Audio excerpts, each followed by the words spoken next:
Op 7 mei sprak Ongehoord Nieuws met de Russische ambassadeur Vladimir Tarabrin over de komende dag van de overwinning in Moskou, die voor Rusland meer beladen zal zijn dan ooit. Hij noemt het een heilige dag voor zijn land. Thank you, Mr. Ambassador, for willing to do this interview. First of all, congratulations with the 80th anniversary of the victory of the Soviet Union over Nazi Germany. Tonight you will celebrate in the embassy in The Hague. Did you receive any congratulations from Dutch politicians or officials, or will any of them join you at the reception? First of all, thank you very much for inviting me to give this interview. For me it's a pleasure and an honor. And certainly thank you very much for congratulating me and I believe the whole embassy staff on this great victory. For us it's a sacred day, really, because, you know, that was the war for us, not for territories, not for influence, not for resources. That was the war for the survival, for the right to exist, to live on the earth, because the Nazi Germany intended to erase the Soviet Union and the whole population of this country from the earth, you know, just to eliminate the population of the Soviet Union. And that's why, as I said, we fought for survival. And that's why we now believe it is necessary to recognize the acts of the Nazi Germany as an act of genocide against the Soviet Union, against the peoples of the Soviet Union.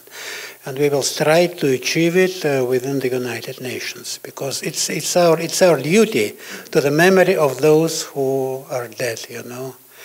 And answering your question about the congratulations, so far we didn't receive any messages from the Dutch officials. Maybe they will come in the coming day or two, because it's the 9th of May that we will be celebrating officially we started now, but the victory day is on the 9th of May. Yeah, and this evening at our reception, yes, we expect representatives of the Dutch society. First of all, our friends, you know, people who are friendly, who recognize the role of the Soviet Union, who are prepared to have a good bilateral cooperation between the European Union, between the Netherlands and the Russian Federation. One fact that I would also like to mention, that just maybe a week or two ago there was a ceremony in Moscow laying a wreath on the complex of the unknown soldier, you know, tomb of unknown soldier. It is eternal fire there, you know, and the representatives of the foreign ministry and foreign diplomats participated in it. Quite a lot of foreign diplomats and quite a number of diplomats of the European Union countries. And I am glad to mention that the ambassador of the Netherlands, Madam Balford, took part in this ceremony, and we appreciate it.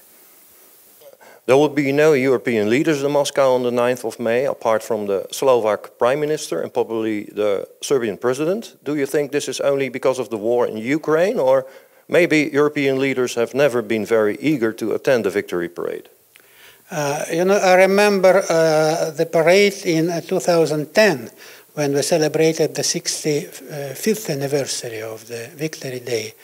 And the detachments from Britain, from Great Britain, from the United States, from France, from Poland, they marched on the Red Square. So they participated in the parade, and certainly their leaders were present. And yes, that's the situation, the political situation now in the world that precludes the Western leader to pay a historic tribute to our country, and that's very regrettable. And how did this change, maybe in 2014? Yes, I believe that the developments around Ukraine affected the position of the European leaders, but frankly speaking, it's their problem. It's not our problem, because it's our victory, it's our day, it's our celebration. In January of this year, Russia was not invited to the ceremony that was held to commemorate the 18th anniversary of the liberation of the Auschwitz concentration camp. Last year, Russia was also not invited to the events marking the 18th anniversary of D-Day. How was this perceived in Russia? It was perceived with a great disappointment, because, you know, it's very, I would say, sad fact that those who liberated the Auschwitz camp were not invited, but those who constructed it, who guarded the prisoners, they were there. And that's the fact that certainly can be only perceived as a very, very unhappy development. I'm sure there were no veterans who constructed the concentration camp. You mean during the ceremony? Yes. But there were their sons and grandsons there. Yeah. And do you think Europeans still realize that the Soviet Union made by far the largest contribution in defeating Hitler Germany? What would be, you think, the percentage of people who know this?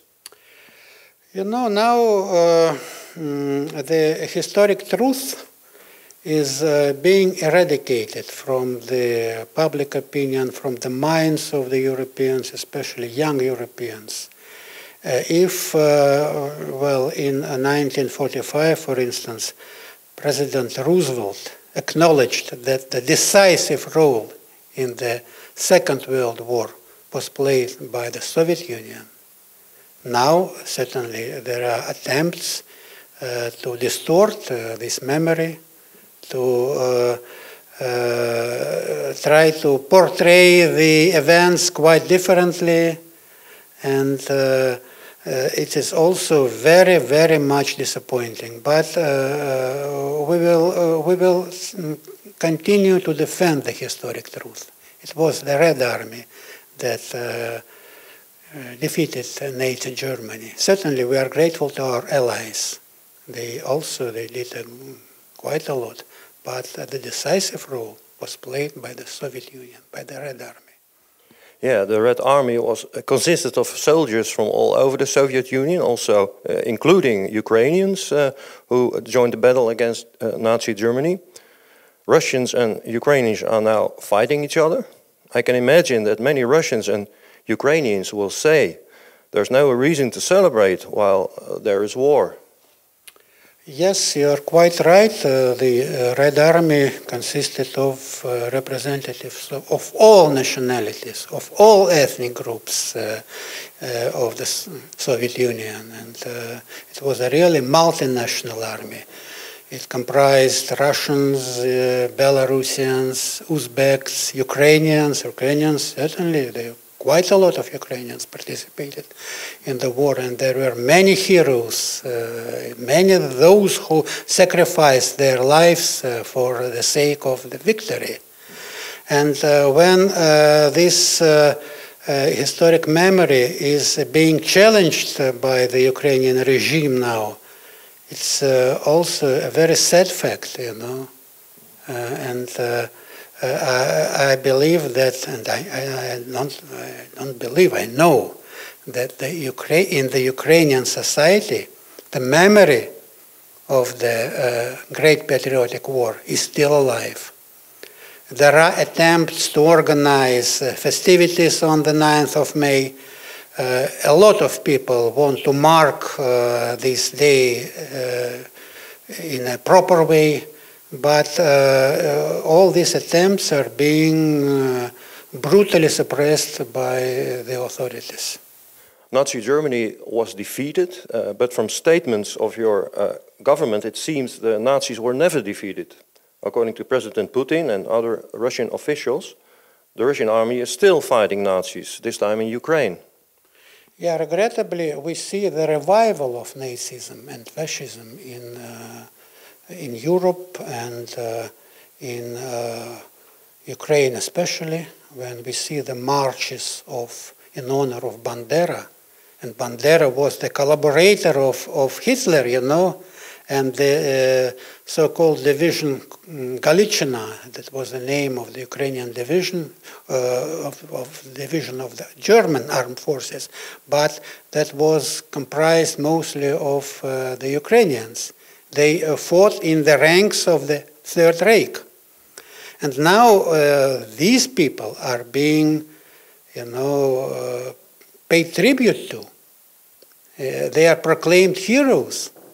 And that's absolutely abnormal. It's not normal, because they are guilty of exterminating Polish, Jews, Russians, and even their own compatriots, Ukrainians, if you can say so. It's not just people of the Ukrainian ethnic, They are criminals. But they are now proclaimed heroes, and that's very pity.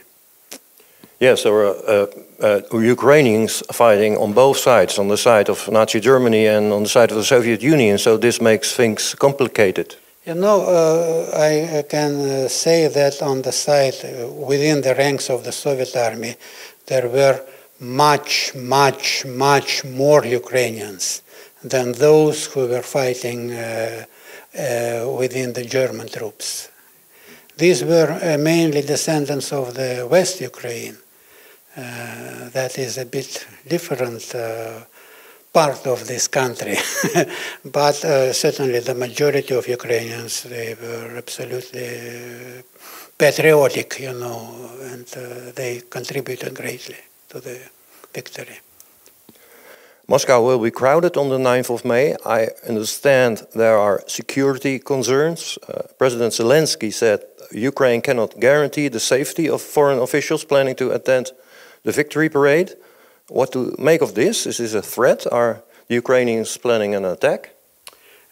Frankly speaking, I doubt that he will dare to organize something in Moscow, because there will be quite a lot of foreign leaders, And if he dares to attack them, the reaction will be very serious. And we warned the Ukrainian authorities and those who patronize them that our response to this attack, if it happens, will be extremely tough. So this sounds like a threat too.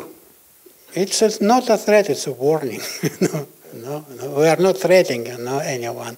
Even we suggested a kind of an armistice for these days, and it will start tomorrow morning, even this night. So, and certainly if the other side observes this proposal, there will be 3 peaceful days. The EU plans to end all gas and oil imports from Russia by the end of 2027. What do you think will be the consequences for Europe, and what will be the consequences for Russia? Well, for Russia, certainly we will lose a market, but we will survive. It's not too dramatic for us, because there are other markets, like China, like India, like Eastern countries. But I think for the Europeans, it will be even more difficult, It will be another blow on the economy, on the standards of living of the average Europeans, because now we see that the prices are going up, and the economy of some countries, like Germany, for instance, are in great problem because of the absence of cheap energy materials. So the situation will be worse, but it's the decision of the European leaders. It's a very short-sighted decision. And no, very, I would say, silly decision, but it's up to them to do it. Yeah, we will survive, I can tell you. Mr. Ambassador, thank you very much for the interview. Have a peaceful celebration. Thank you very much. Thank you very much.